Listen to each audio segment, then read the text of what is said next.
Shalom, Bapak Ibu. Kali ini saya akan sharing satu topik ya, yaitu topik bagaimana Daud menghitung bangsa Israel. Ya, dalam satu Tawarikh 21 ayat 1 dan 2 Samuel 24 ayat 1, kalau Bapak Ibu baca ya, mengapa di dalam ayat itu justru iblis yang dikambing hitamkan Bapak Ibu ya. Mengapa menghitung orang Israel itu adalah dosa Bapak Ibu. Nah, ini ada dua ayat tapi memiliki satu misteri ya Bapak Ibu ya. Iblis bangkit melawan orang Israel dan ia membujuk Daud untuk menghitung orang Israel. 1 Tawarikh 21 ayat 1. Satunya lagi Bapak Ibu. Bangkitlah murka Allah terhadap orang Israel. Ia menghasut Daud melawan mereka. Itu di 2 Samuel 24 ayat 1. Di satu sisi, iblis membujuk. Di sisi lain, Tuhan menghasut. Apa ini bukan kontradiksi Bapak Ibu?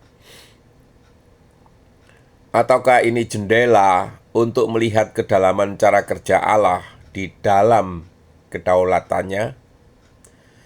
Dengarlah baik-baik.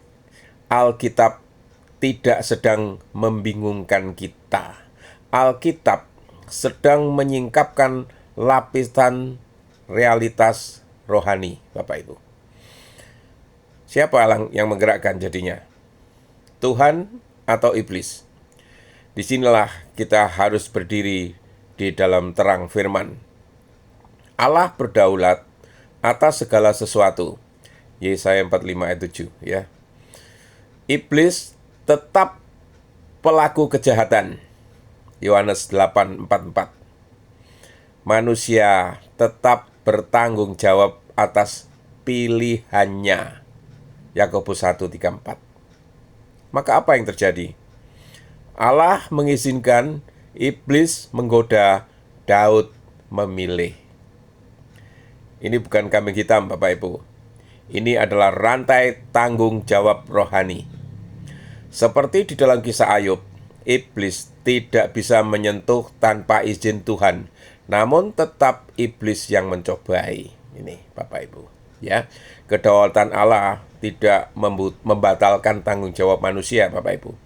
God's permission is not God's endorsement. Mengapa menghitung itu menjadi dosa? Menghitung bangsa Israel. Sekilas memang tampaknya aneh, Bapak Ibu ya. Menghitung rakyat, bukankah itu administratif ya? Namun di hadapan Allah, Bapak Ibu, motivasi itu lebih penting dari tindakan-tindakan luar ya. Mari kita gali ya. Menghitung itu adalah mengandalkan kekuatan sendiri. Ini poinnya. Di dalam Keluaran 30 ayat 12, Tuhan itu memberi aturan Bapak Ibu, bahwa setiap sensus itu harus disertai penebusan, supaya tidak ada tulah ya. Artinya setiap kali menghitung, harus diingat bahwa mereka itu milik Tuhan, bukan milik raja. Tetapi Daud menghitung tanpa penebusan, Bapak Ibu. Ia tidak menghitung dengan iman. Ia menghitung dengan rasa aman palsu. Mazmur 20 ayat 8 mengatakan, orang ini memegahkan kereta, orang itu kuda, tetapi kita bermegah dalam nama Tuhan. Namun saat ini hati Daud berkata, berapa banyak tentaraku. Ia mengganti iman dengan statistik Bapak Ibu. Menghitung adalah suatu kesombongan tersembunyi dalam hal ini. Daud adalah pahlawan besar ya. Namun bahkan raja yang diurapi itu bisa jatuh di dalam halusnya kesombongan loh. Menghitung bukan sekedar data, itu bisa menjadi cerminan dari ego, Bapak Ibu.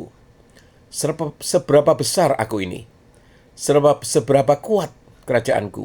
Seberapa hebat pasukanku? Kesombongan tidak selalu berteriak. Kadang ia berbisik melalui angka.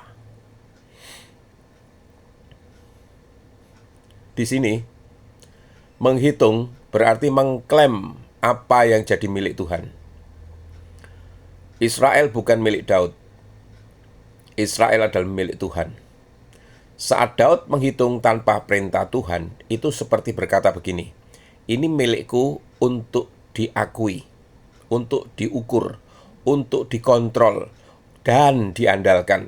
Padahal Tuhan berkata, itu milikku.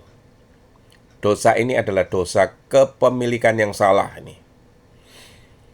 Mengapa Tuhan mengizinkan ini terjadi? 2 Samuel 24 ayat 1 itu memberikan suatu kunci ya. Bangkitlah murka Tuhan terhadap orang Israel. Artinya itu bukan hanya tentang Daud. Ini tentang seluruh bangsa. Tuhan sedang menghakimi dosa bangsa, mengungkapkan kondisi hati Daud dan menyatakan bahwa bahkan raja pun bisa jatuh tanpa anugerah. Kadang Tuhan mengizinkan godaan untuk menyingkapkan apa yang tersembunyi. Bagaimana peran iblis? Bukan kambing hitam, Bapak Ibu, melainkan pemancing. Iblis tidak menciptakan dosa di dalam hati Daud. Ia hanya menarik apa yang sudah ada, Bapak Ibu. Seperti umpan pada ikan. Jika tidak ada nafsu di dalam, tidak ada gigitan. Yakobus 1:14. Tiap-tiap orang dicobai oleh keinginannya sendiri. Iblis adalah pemancing. Hati manusia adalah danau. Keinginan, itulah ikannya, Bapak Ibu. Nah, bagaimana ketika angka itu membawa maut? Ini akibat ya. Setelah sensus, hati Daud tertikam. Ini bisa Bapak Ibu baca di 2 Samuel 24 ayat 30 ayat 10 mungkin ya. 10 ya. Tuhan mengirim tulah dan 70.000 orang mati. Bayangkan. Mengapa begitu berat? Karena dosa pemimpin membawa dampak kolektif. Satu keputusan di dalam kesombongan bisa membawa kehancuran nasional, Bapak Ibu. Titik baliknya, mezbah di tengah penghakiman. Di tengah murka, muncul kasih. Daud membangun mezbah di tempat pengirikan Arauna. Ia berkata, aku tidak mau mempersembahkan kepada Tuhan apa yang tidak berharga bagiku. 2 Samuel 24 ayat 24. Di tempat itulah kelak berdiri bait suci, Bapak Ibu. Dari tempat penghukuman lahir tempat penyembahan. Dari kegagalan Daud lahir jalan menuju hadirat Allah. Nah, apa pesan profetisnya bagi kita untuk hari ini? Dengarlah hai jiwa, berapa banyak kita hari ini hidup dengan menghitung uang, menghitung rasa aman, menghitung koneksi, merasa kuat, menghitung pencapaian, merasa berarti. Namun Tuhan bertanya, apakah engkau percaya kepada angka atau kepadaku? Jangan salah mengerti Bapak Ibu, menghitung itu bukan dosa. Mengandalkan hitungan itulah dosa. Ketika angka menjadi sandaran, iman runtuh. Ketika statistik menjadi Tuhan, Allah tersingkir, Bapak Ibu. Maka kembalilah Bapak Ibu kepada iman yang semula. Hari ini Tuhan memanggil dari logika ke iman, dari kontrol ke penyerahan, dari angka ke hadirat. Jangan biarkan iblis hanya perlu satu bisikan, lihat seberapa besar dirimu. Tetapi jawab dengan iman Bapak Ibu. Tanpa Tuhan, aku tidak ada apa-apanya.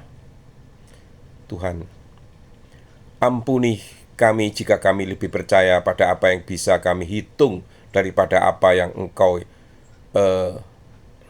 nyatakan. Hancurkan kesombongan tersembunyi di dalam hati kami. Ajar kami berjalan bukan dengan penglihatan, tetapi dengan iman. Dan ketika kami jatuh, tuntun kami kembali ke mezbah-Mu, tempat kasih-Mu memulihkan. Di dalam nama Yesus. Amin.